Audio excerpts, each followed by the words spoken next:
Welcome everyone to the first coding section of the course. We're starting out with the most essential, fundamental parts of pretty much any language, but especially with JavaScript: values and variables. The building blocks of the language. The stuff we learn in this section will come up again and again in pretty much every line of code we write through the end of the course.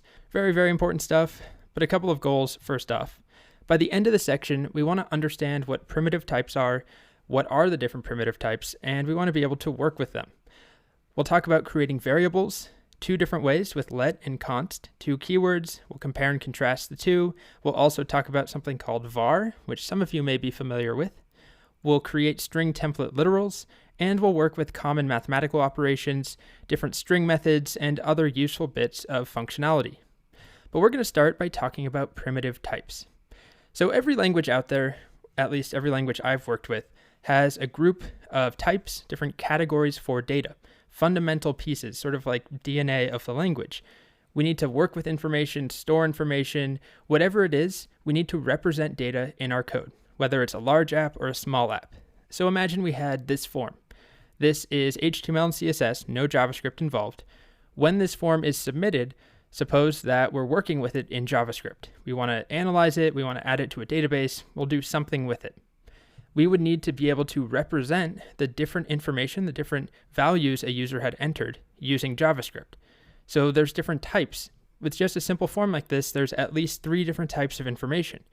We have words. Somebody's going to type words here and here and here. So that would be textual information, which in JavaScript is called a string. We have numeric data. This rating here, while the user is not actually typing a number, in JavaScript, we would represent the value using a number. 1 to 5, maybe we'll allow them to do 0, so 0 to 5, but it's a numeric value. And then we've got this down here, the checkbox. I agree to the terms blah, blah, blah, blah, blah, true or false, yes or no. We could use a number to represent that, 0 or 1, or we could do something arbitrary, 50 or 51, as long as we are consistent. We could use text, the string or the piece of text, yes or no. But instead, the simplest solution is to use a third type called Boolean, which is a simple true or false, yes or no value. So back to this slide. Primitive types. In JavaScript, we have a group of these super basic primitive types, the different categories for values, the different ways we can store information at the lowest level. So some of them are self-explanatory, like number. It makes sense. It's a numeric value. Another category is string, which we already talked about briefly. It is text, words. It could be a number, but they're inside quotation marks, so it's treated as text. We have Booleans, which are true or false values, and then we have these things null and undefined. We'll spend time on each one of these types in this section. And we also have 2 more that we're not going to talk about just yet, symbol and big int. Nowhere near as common as these 5, but they do exist.